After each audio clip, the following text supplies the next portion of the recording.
Good afternoon, everyone. Welcome to the Green Arts Live NYC applicant info session. We're just going to let everybody roll in, so we'll give them a couple minutes.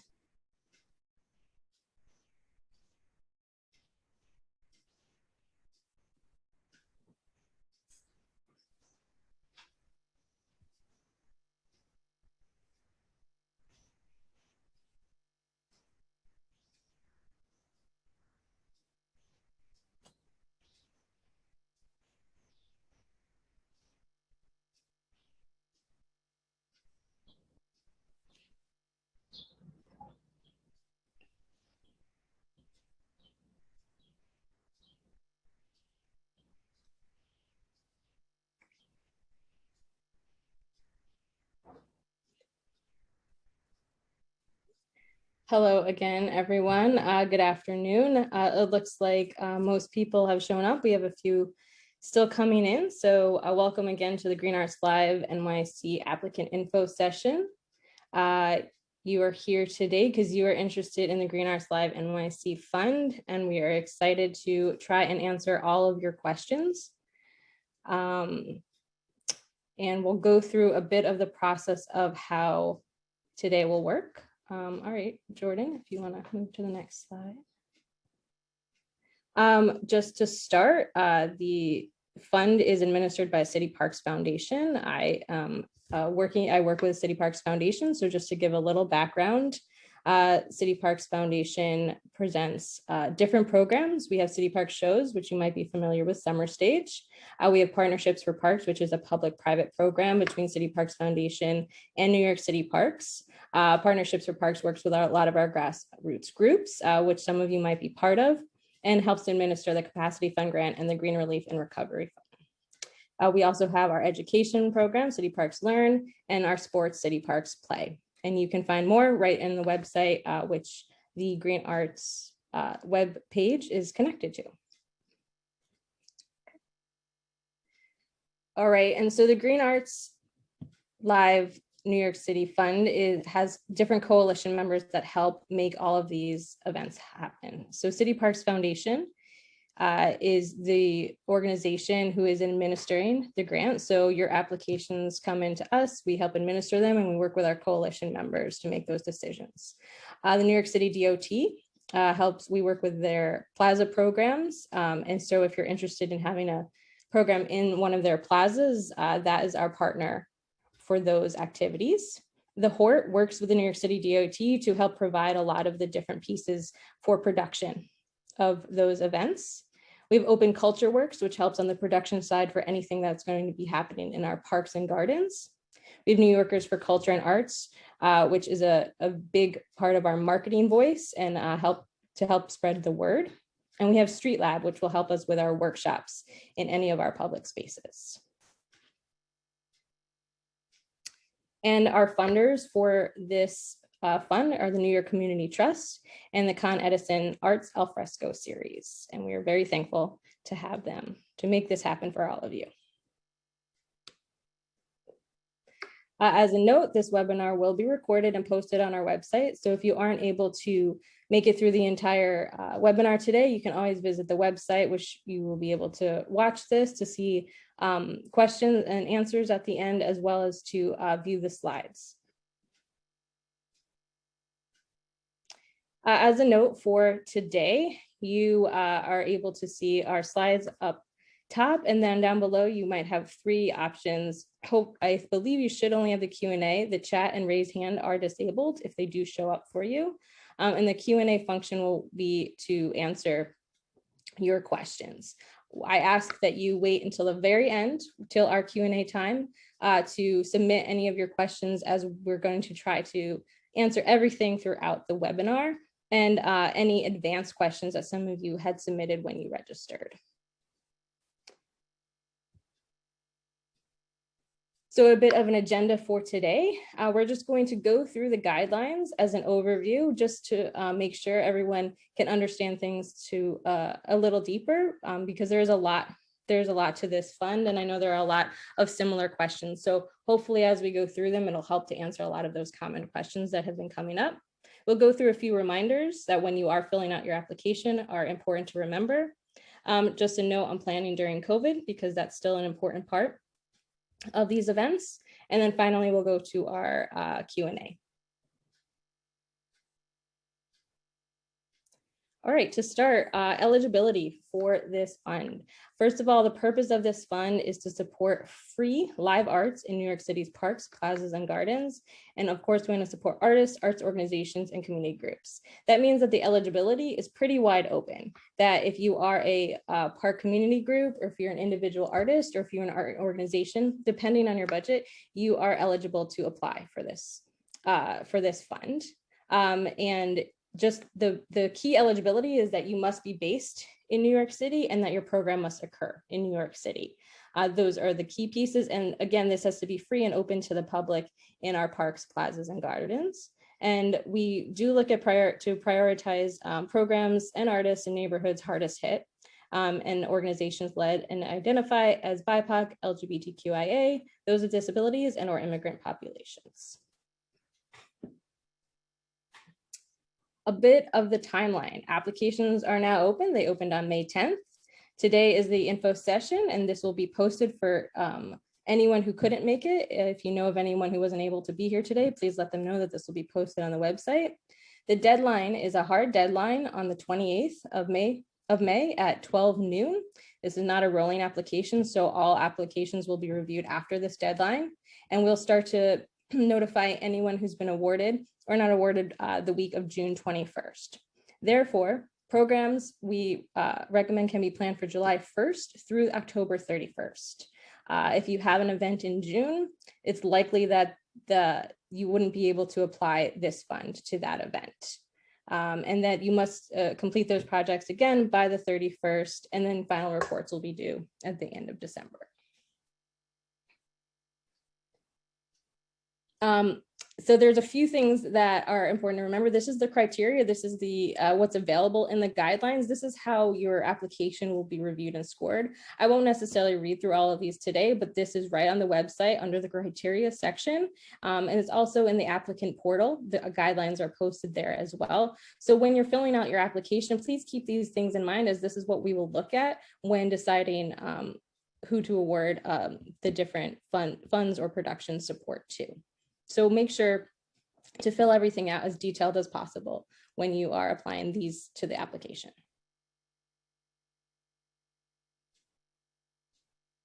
And again, applications are evaluated according to that criteria and a receipt of a complete application. So please make sure you fill everything out as the directions do request, and they'll all be processed and reviewed by staff, the Culture and Parks and Plazas Coalition, which are the members that I showed at the beginning, along with expert independent reviewers.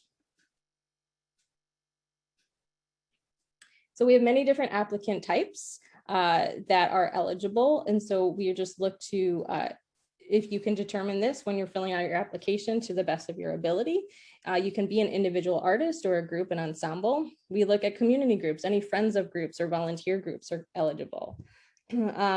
Small arts organizations with budgets up to 1 million if you don't have your own brick and mortar venue, or up to 2.5 million if you do have a venue that was shut as a result of the pandemic. And any organizations that are larger than the 2.5 million will be required to partner with a local park or plaza or group in order to apply. And we also welcome local operators and bids or DOT Plaza partner organizations. And as a note, we do encourage people, groups, artists, and small park groups to work together to partner regardless of the size of your budget, even though larger organizations are required to partner. It's a really great opportunity for individual artists to find a park group, or a park group to find an artist that you could work together to put on and present these programs in these high need areas. And the applications do have a lead applicant. So a lot of the time it might be best for the artist or the group to apply as the lead applicant. And then you can always include the collaborator information on there, and you would then apply together. And yep, I think that's it for this side. Oh, if you do need fiscal sponsorship, that is something that City Parks Foundation can offer. as well, depending on the type of organization that you are. So an important, a big question that people are wondering is, how do I choose a program site? So we have our neighborhood parks, our public plazas, and our community gardens. These do not have to be New York City parks. They can be New York State parks, or they can be federal parks, part of the national park system, as long as they're within the confines of New York City and the 5 boroughs. Our public plazas are part of what the DOT has determined as high need or medium need, although there are more plazas available, and that list is available within the guidelines as well as a PDF, so you can pull that out from there to research any public plazas that you are interested in. And again, in terms of the neighborhood parks, we're looking for under-resourced neighborhoods. So when you're determining the park that you're picking, please take a look at the data that is available to you also in the application to see the makeup of the area and the high need. That can be determined by a lot of different data points and also what's already available and programmed in the park. And if you see a park that might be of interest to you, there might be a park group that's associated there that might want to present something as well. And we can, we can maybe help connect people together if that comes up. Community gardens, in order to apply for a community garden, you must meet the geographic criteria. So that means that a park must, a garden must not be within a mile walking distance of another park or plaza. So if you just pull out your map, take a look and do to the best of your ability. If you are interested in a garden, just making sure that there's nothing else around there that might be a better fit for this program that you could apply for using one of our parks or plazas through New York City, New York State, federal, or the DOT. And those gardens can be a Green Thumb or New York Restoration Project garden or private owner. And just to note, private owner does not mean any property of private ownership, just specifically community gardens. Some of them do fall into, they do have private ownership of that property. So no other private property or space, no other organization space is eligible for for your program site selection in this case.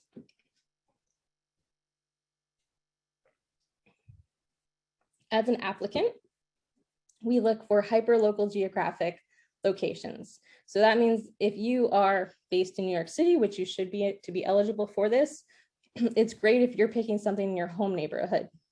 And especially if your home neighborhood is a high need community. So we look where you're engaging and activating your local areas. And again, you need to be based in New York City. You can submit on the application up to 3 locations for a program, and you must justify each location as to the need of that location, and you can submit up to 2 applications as well. So in one application, just to reiterate, you have a choice of up to 3 locations just in your one application. And then if you have 2 different ideas for programs, you can submit 2 different applications at most.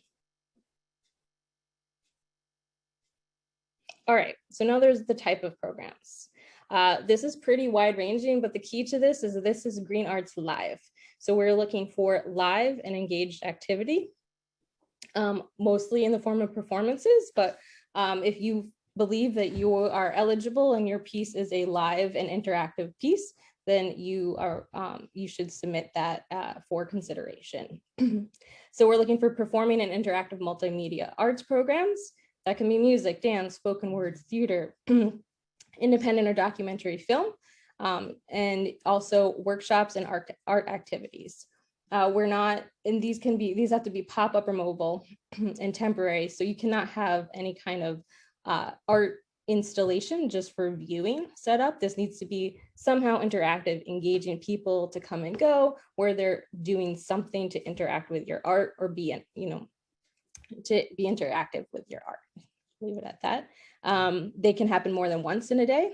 They can happen multiple days in one location or multiple days in multiple locations, up to the 3 that I mentioned before. So the types of support. So one of the first questions you'll see on the application is the type of support that you are requesting. You have 3 options. The first is a micro grant. So the micro grants can be anywhere up to $3,000. You can put any amount in there you want. It doesn't have to be a specific increment. One important piece is that you must cover the artist fees, either with this grant or as a whole, and you must note that you are paying artists for this program. You can also cover materials for your workshops and activities, marketing expenses, and permitting fees and insurance, which we'll get to in a little bit. As well, our supporters, as I said, our coalition members, Open Culture Works and Street Lab and the Hort, all help with production support in some capacity. That includes equipment, could be sound, power, staging, seating, tents, signage, anything, and even staff personnel. They might have a sound person, program staff, or production assistants. And in the plazas, we also offer cleanup. So just please consider that when applying and creating your budget and determining what you need. This all also falls in the confines of what we are allowed to put up based on current guidelines and permitting in both parks and plazas. But luckily our partners are very well aware of that, and they will help to guide through that. So if you need anything, if you're requesting money, but if you know you need anything at all that would fall under production, please make sure to remember that the last option is that you can apply to both. You can apply to both. So you can request the 3,000 completely separate of production, which is another separate value, up to about 5,000 per performance, depending. And they can help provide what you need within what they have.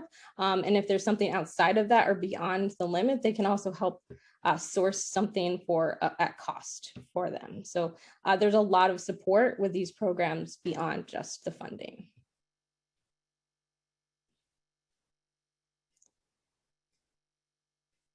Reminders. There's a lot of text here, but there are a lot of really important reminders that I've seen coming up. And I just want to make sure everybody remembers this when applying. So again, this is a competitive application process. All applicants will be reviewed after the deadline, and a decision will be made based on the eligibility and the criteria met. And in fairness, any late or incomplete applications will not be considered. All of the events must be free of charge. There is no ticket. There are no selling of tickets or asking for fees. This has to be family-friendly programming, and something that is welcomes everybody and for all ages. And it has to be in our interactive arts programs or arts workshops in our parks, plazas, or community gardens, and it has to be in New York City. We will give priority to programs and artists in neighborhoods hardest hit by COVID. So please remember that in any of your justification in the application, just to highlight that, as that's a benefit to the selection process.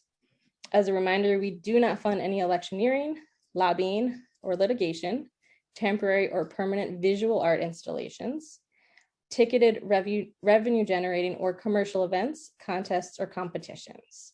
That has come up in some questions, so please keep that in mind when proposing your programs. And everything will be subject to New York City permitting requirements depending on the location that you choose. And again, they must be appropriate for audiences of all ages. Again, they must be free of charge. You are not allowed to sell tickets in parks, gardens, or plazas. And as of right now, and this is ever changing, you can have up to 25 participants for arts workshops and 200 participants for events with amplified sound. But once these awards are made, we will update any guidelines, and also it'll be under the auspices of your permit. So whatever the permit allows, depending on the location that you pick, that will be what's allowed, because it is constantly changing based on the number of participants, the ability to have a stage, and the ability to have amplified sound. And you will be responsible for obtaining any rights and agreements necessary for your proposed program. If you are using something that you did not write or create, please make sure that you have the rights to present that. And again, all applications will be reviewed after the deadline, and events should be scheduled starting July 1st. Now we're going to look a little bit into the grant portal. I know some of you have already gone in and started an application, and some of you might not have. So in the grant portal, you can apply for any City Parks Foundation or Partnerships for Parks grant. You can access any completed or incomplete applications. You can work on your application over time and save your work as you go. You don't have to do it all in one sitting. And you can print your application or save it as a PDF if it's easier for you to read that way. You can also track the progress of your application. The application will ask for most of what is in the guidelines, but your basic group information, your contact info, and if you're collaborating with another organization, all of their info. So make sure to gather that as well. Your mission, history, and connection to the public space and community. Again, please be clear about who you are and what you represent, and also about the space that you're choosing and the justification for that space. Again, the location of your program, that's where the justification will be noted. All of the details of your program, that is the who, what, when, where, why, and how. Please be as detailed as possible so we know everything that you are trying to present, including the frequency, structure, materials, timeline, and implementation. But ultimately, we want to know what it is, who will be there, just a little, paint us a picture of what's going to be happening so we can understand what you would like to share and engage in that space that you chose. We are also asking for an itemized budget request, specifically focused on what you're requesting from the Green Arts Live program. So what you're requesting from the fund, and that's what you need to put in your budget, along with any artist fees. So we can just confirm that you are planning to pay your artist, even if it's not from this fund. Be as detailed as possible. There is a limit to words and characters in some areas, but please make sure that you're adding all the information in one place, because this is the shot you get to be reviewed by by the reviewers, and what will be the deciding factor for the award.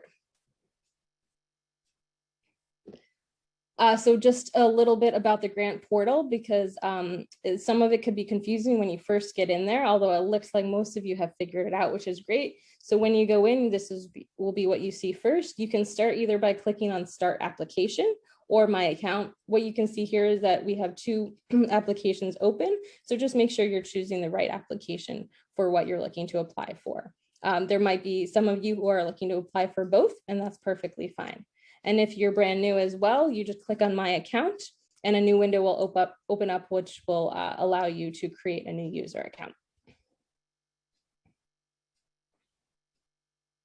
And that's what this window is. So once you click on My Account, it'll take you here, and you can create a new account and put all of your information in there. All of the information that goes in there will also be applied to your application and any other application thereafter.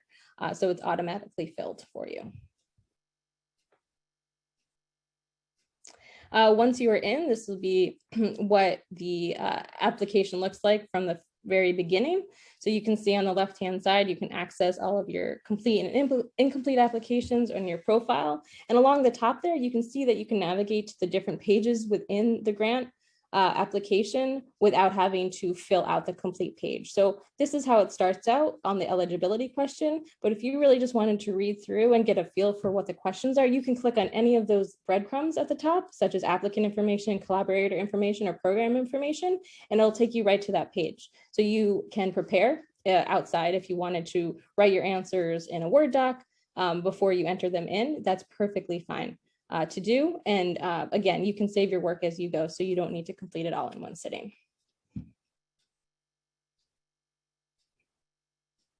As a note, we will require safe planning. Again, once these awards are made, we're not sure of what the guidelines will be, but they will be based on whatever mandates do exist and the permit that you acquire. All right, so now we are ready for the Q&A. I do have some advanced questions that I would like to cover, and I see that some people have submitted some in the Q&A already. So if you can just give me a chance, I'm gonna run through what's been submitted, and then we can go through the rest of the questions that come through the Q&A box. I have a question about a projector, and if that would be an option for production support. And yes, our partners said that they might be able, that they would be able to find a projector. Somebody asked if they could do something and charge a fee. The answer is no. There is absolutely no way that you can charge a fee for what you are presenting or offering. Somebody asked if a puppet show would be eligible. Yes, anything that you can present that is a performance would be perfectly fine as long as it's open to the public. Permitting is a huge question as well. So you, as the applicant, are responsible for getting your own permits. However, the coalition can help with expediting those permits. So if you are awarded and if you have not received your permit yet or applied for your permit, we can help in that process. A permit normally takes about 21 days to obtain. So just something to keep in mind.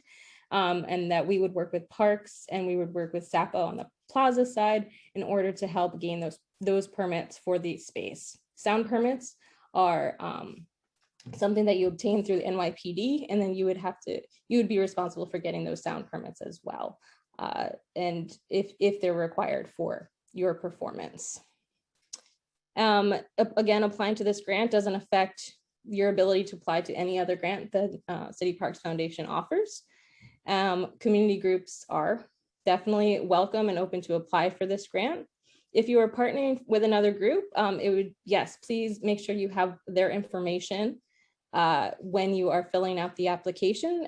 They would go in the collaborator field. So whomever goes in the main field, the organization information would be considered the lead applicant, and all of those, and that application would fall into their profile and when they log in. And the collaborator information would simply be included as a supporting information. You do not need nonprofit status. You do not need to be a 501c3. There are many different types of organizations that are welcome to apply. There's also the possibility of fiscal sponsorship status if you do need it as well. In terms of insurance, if you have insurance, you do need insurance for these programs. There are waivers available. If you do review the guidelines on the website, you can see the different links to apply for insurance waivers for each site. A lot of them are, some of them require the insurance waiver based on the costs or the revenue generated. And of course, there's zero revenue being generated by these. So it would fall within that waiver eligibility. Another big question is electricity provided for amplification. Open Culture Works, our partner, will have generators available in the parks. Parks and plazas tend to not have power available, so they will have generators available for the parks, and I believe the plazas might have a generator available as well. But that's something to consider. There's not a lot of power available in all of these places.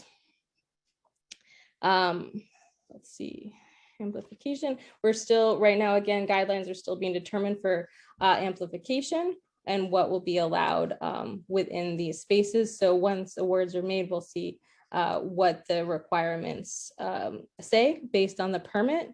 Again, yes, you can apply to both opportunities for production and funds. Just choose the both option when you apply on the application. And yes, state parks are eligible, and as well as federal and of course city.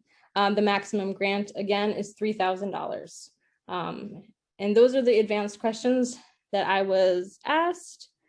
And I will start to review some of the Q&A. So this is an arts grant. There's a question about a sports activity. Unless it is tied into some, I can't say if anything would be a yes or no indefinitely, but if you can tie this in to be a performing arts application, then that would be what you need in order to fulfill the needs of this grant. And again, note, you cannot use a garden if it is within 1 mile of a park or plaza. So if you're interested in a certain area, again, I'm hoping that that's a high need area, and that yes, you would need to look at the parks and try to see if there's a park available and if maybe there's a park group that you could work with in order to program there. Can a series 3 concerts in the same location be covered in one application? Would each occurrence be funded separately? No, that would be one application. 3 concerts in the same location would be one application that you would apply for. Let's see. We are planning an event. We've kind of You can, as long as you have the information for the event, that's what you would need. If you have not locked in every detail, you know, you should have confirmed working with the artist. If you're a park group perhaps and you're looking to be partnered, you should reach out to us. If you need some help in working with finding somebody to program with, and the same goes for somebody looking to program. And if you're interested in a park, we might know a park group that would like to work with you for this application. Let's see. Again, this has to be an interactive activity focusing on performing arts. So a workshop is of course eligible, and if it is something that's more visual, again, it has to be just very interactive, inviting people to participate in some capacity.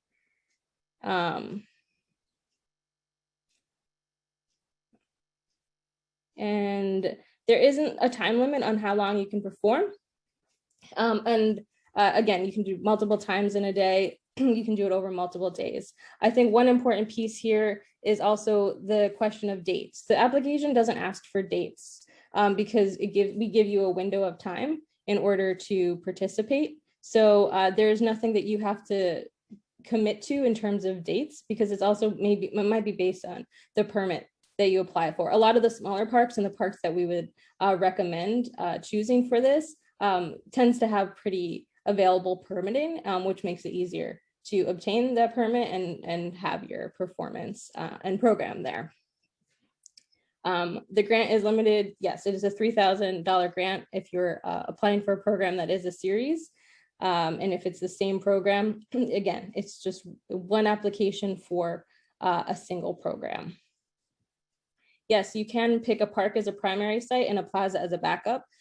We do allow you, if you're only choosing one site, to choose your main site, and then we do ask for a secondary location as well. Let's see, somebody has a question about competition. So yes, you can't, you're right, if somebody would be winning a trophy in this, as part of your program, that would count as a competition and would not be eligible under this fund, and as well sometimes under the permit that you're applying for. Submitting 2 applications doesn't decrease your chances. Every application will be reviewed on its own and scored individually. And if you found a park location through the site, then it should be eligible. Anything that's a New York City park, a New York State park, again, or any public park is determined to be eligible.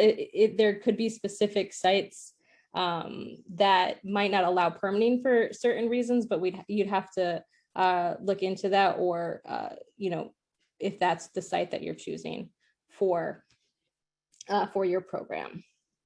No, the question is, can we open space to the vendors? No, there's no sales of any type within the program. So you wouldn't be able to have somebody selling anything within the parks or plazas. So you can have a food truck there, or just, a cart selling snacks or drinks. Do you have to already have our performers? Do we have to have our performers gathered by the time we submit our application?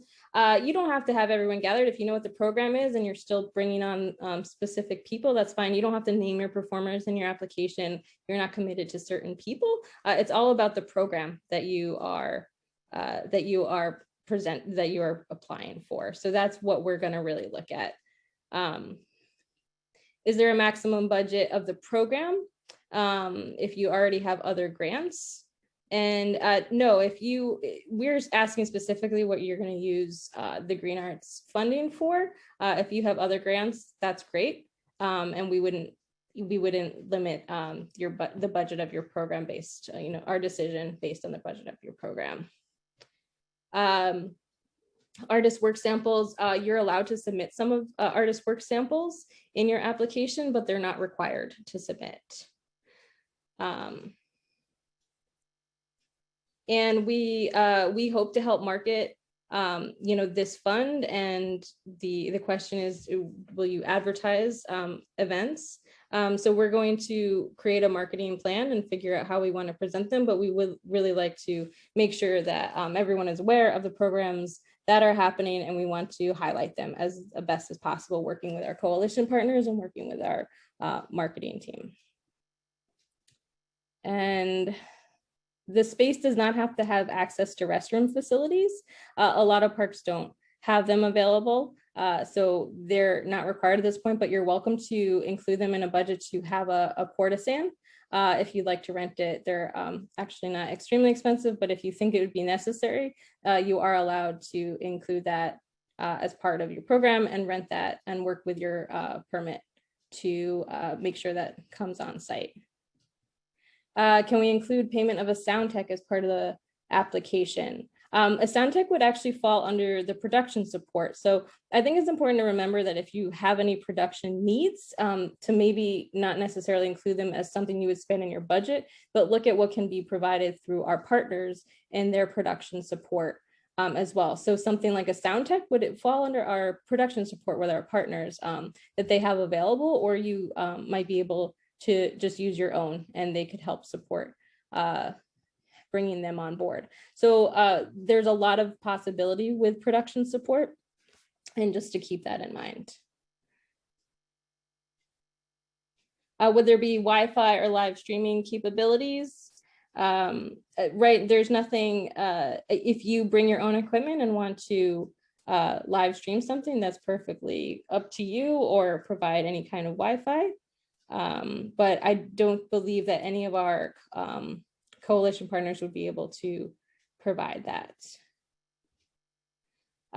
You need a permit for all of the programs. The question is, do you need a permit to run a workshop? Yes, everything that is being awarded through this program will require a permit. Again, once we do make those decisions, we will help with all grantees to navigate the, obtaining their permit if you have not already obtained your permit.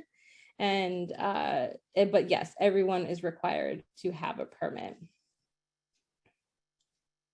I'm sorry, can you, and yeah, if you're looking for a friends of group, we if you want to email you have a specific area in mind, then we might be able to help you connect to a group. We work, Partnerships for Parks is part of City Parks Foundation as well, and they work with a lot of really amazing grassroots groups that can that love to program their parks and want to make sure that they're activated. And so working with an artist and finding an artist or an arts group would be great.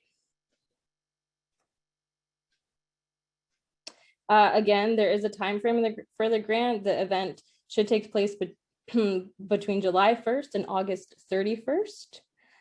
If you have something happening in June, it likely would not be possible to get the funding in time to apply it for that event.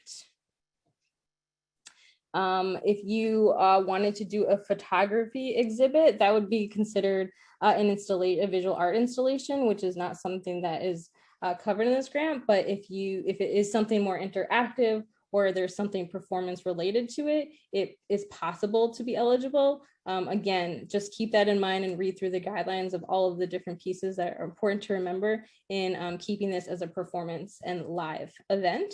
And then it could be eligible, but a standalone exhibit would not be eligible. A film screening is eligible as well, and you could potentially have a discussion afterwards and to make it interactive. Just make sure that it's not a blockbuster film. We want to make sure that you have the rights to it and that is more independent or documentary related. Let's see. Permits, some permits, yes, do require a fee, but we're working with both SAPO for the plazas and with parks, and we will determine, how that can be covered by the grant, of course. So yes, thank you, Jordan, for answering that. I think we're on the same page. Open street locations would not be eligible because they're most likely a part of a street. So again, this is focused on parks, plazas, and gardens. And as well as, and this grant was also developed to fill in a lot of the spaces that the open street permit, the permit program did not cover. So we want to make sure to activate all of these other spaces.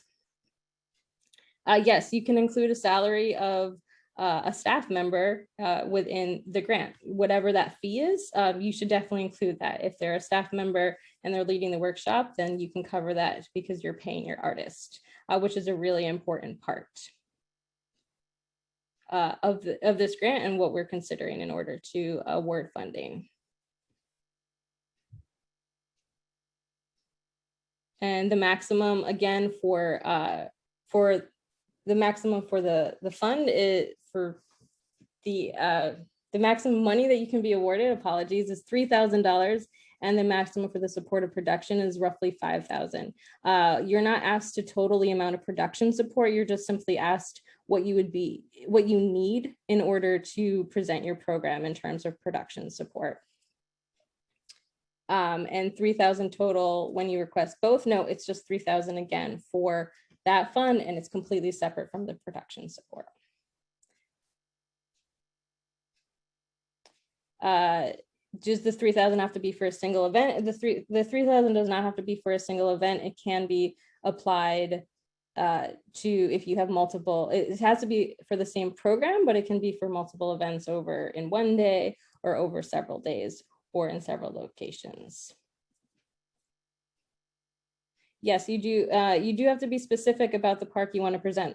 A big part of this program is activating, again, high need areas. So when you apply, make sure you're doing the research beforehand to look at the park or plaza that you want to work in and look at why it's a high need area. Again, the plazas are very specifically listed as high and medium needs. And the parks, you can click through into the link that we have that helps to determine the different areas of based on a lot of different data determination on what those high need areas are, and then how you would justify it on your application. So for example, something like Central Park might not be eligible because it is very well activated and already has, you know, a lot of that, what is needed in those parks. So look at some of the smaller parks.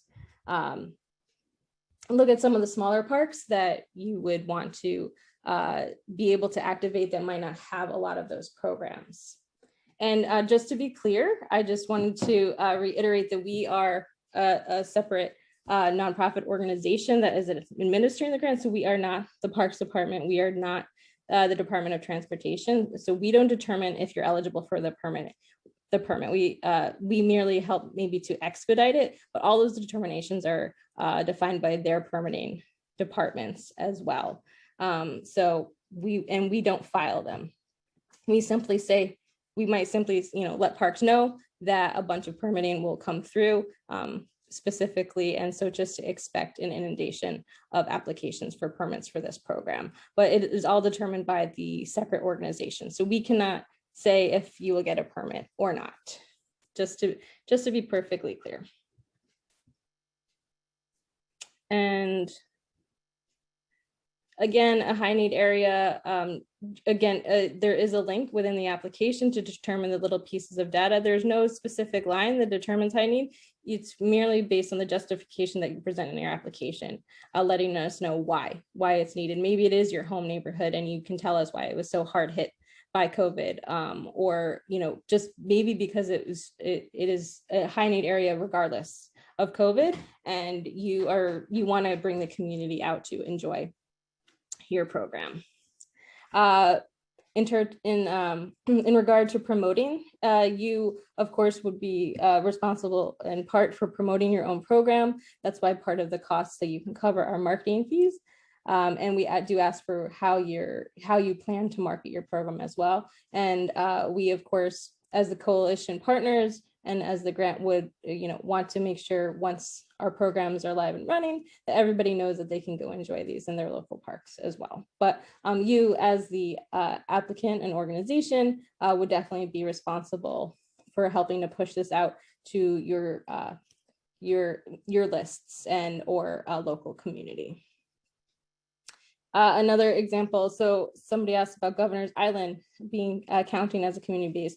Governor's Island has a ton of its own activations and programs. It would not be considered high need. It also has its own nonprofit organization that runs all of the programming there. So that would not count as a possible location to hold an event. And I'm still reading through some of the questions here.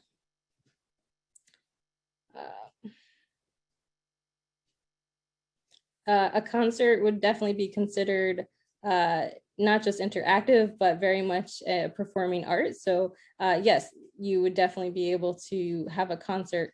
Anything music or dance related would be very essential to this program in many ways. There is no max duration of time for any performance. We do ask, if you're, performing multiple times and multiple days, but we're not determining how long something can be. Again, that's based on your permit and the hours of the permit and the length of the time that you can be there. When you apply for your permit, it asks you the number of hours you want to be in that space.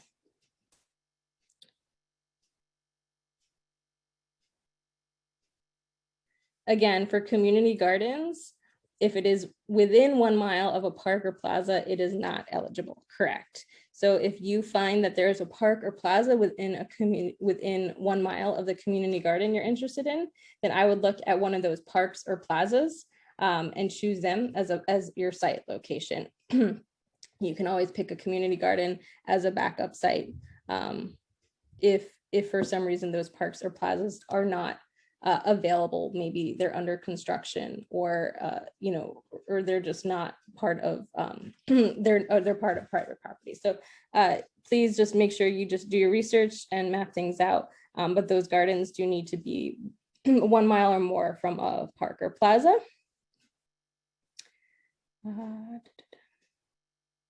Let's see.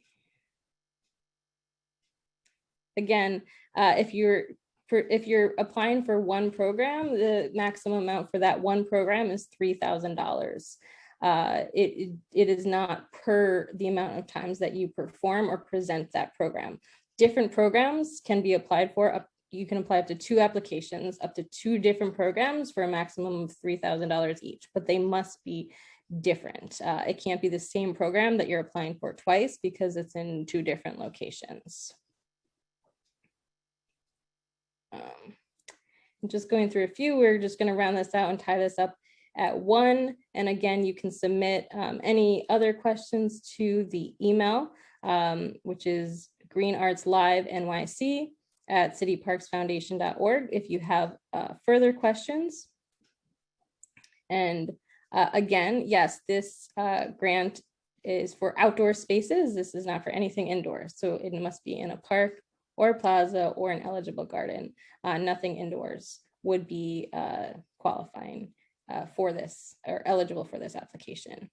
There was a question about rain dates. Because you don't have to submit any dates, then you don't have to identify any rain dates as well. Again, you don't have to tell us, you can put in your description when you plan to have this, but you do not have to commit to any dates because that might be determined by the permit that you apply for and what will be available for that permit. Somebody asked about the term interactive. And so interactive is a wide-ranging area. Again, this has to be something that people can jump into at any point, that they're coming in, that there's somebody there in some capacity that is presenting, performing in some way, or that they themselves are interacting with the art where they then become the performers. So it is wide open. We're not going to limit it and say something is eligible or isn't by defining the term interactive, but just to keep that in mind when you're applying. And then, through the review and scoring process, we will determine if that falls under the auspices of live performing arts. And I think that's the key to keep in mind. You do not need to have a permit when applying. If you do have a permit, you can upload that in your application, but you by no means have to have it already. We're just asking to see if you already have it, and then what we, how we can consider that, or something that we know is already taken care of and that we can review the park site exactly. And I'm still just rolling through a little bit. I know some of them are being answered through written answers.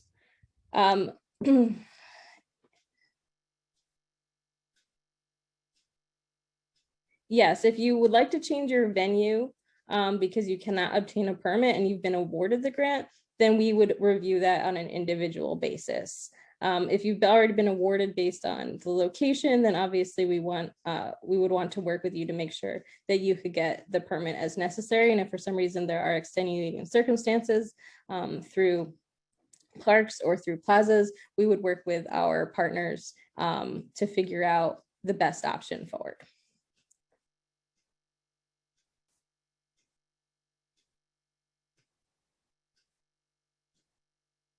And just reading through a little more, just to try to get some more of these questions. There's quite a few in here. If you are looking to do something in July, you are more than welcome to work on obtaining the permits before you're notified of the application, but just remember the requirements of the location. So it could be that, if you're planning to do this program regardless of this grant, then definitely go for your permits as well. But if it happens to be in an area that is ineligible, then you might still obtain that permit regardless, or you'd be applying for that permit and paying for it, no, regardless of if you receive the funds, and maybe you want to present the program despite that fact. Yes. So again, as far as presenting in a neighborhood or a high-need neighborhood, you're welcome to look at anywhere within the 5 boroughs. It doesn't have to be in your neighborhood, but it's great that if it is in your neighborhood has been affected by COVID. But if you know of a neighborhood that could really use this activation and engagement, and you have a great program to provide, then definitely you can apply outside of your neighborhood. There is no limitations to where you are based and where you are applying. So please remember that to keep an eye on anywhere within the 5 boroughs that you think could use a little bit more engagement and art in their neighborhood.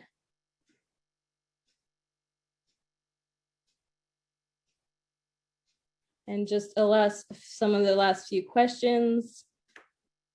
Again, there's the question that keeps coming up about the series. If you want to have a band play at a community garden every Friday in the summer, then yes, you would apply for that all in one application, and it would be $3,000 for this program, at least from us. So because it's the same program, it would be one application, and it would be maximum of $3,000 plus the production support if you're looking for production support. Again, you cannot be selling anything at the event. There are no vendors that can have anything for sale. Again, this is based on the permit. The permit is what determines, and the location is what determines if things can be sold or not.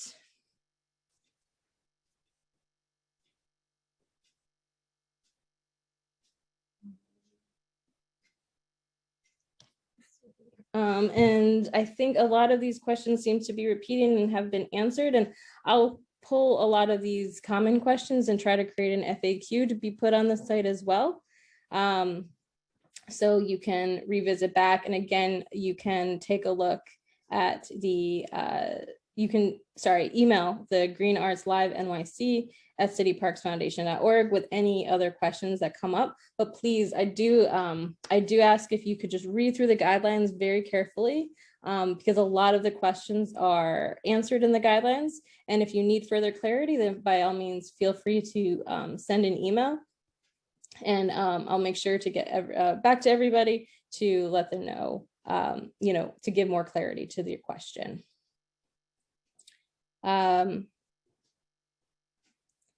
And I think that we have a few minutes left, and I will just take that to answer some of the more recent questions. And does the application indicate what neighbors are considered under resourced? Yes, there is. We don't indicate what is exactly under resourced, but we do include a link where you can look at different neighborhoods and you can look at the data that determines the data in that neighborhood, and then you can make your determination based on comparison of different sites, what might be under resourced, and again, provide that in your justification. So please look, it's in the guidelines, and also we put it in the application to link to the data site in order to find those high need areas. If you have trouble finding it, please just email and ask, and I'll make sure to share the link with you as well. You can provide provisions as long as you don't charge for them. Again, you cannot charge for anything, tickets or food, or for the artwork itself at any of these programs. So there is no charging any fee for anything at all. And I think with that, it looks like we've answered a bunch of these questions. I know that we couldn't get to them all today, but please submit anything else you need clarity on through the email. And thank you all for joining today. And I hope this was helpful. And we look forward to receiving your applications. Again, they are due on May 28th at noon. If you have any questions, please submit them, and please take the time to be as detailed as possible in submitting the application. You do still have some time. Again, there's no, it's not a competitive rolling process. It is a competitive process. It is not a rolling application. So getting it in any earlier does not give you any advantage. So please save it and go back and work on it later and review it before you submit. So this way you can make sure that all the details are provided. Thank you again. I appreciate everyone joining us, and we look forward to seeing your application.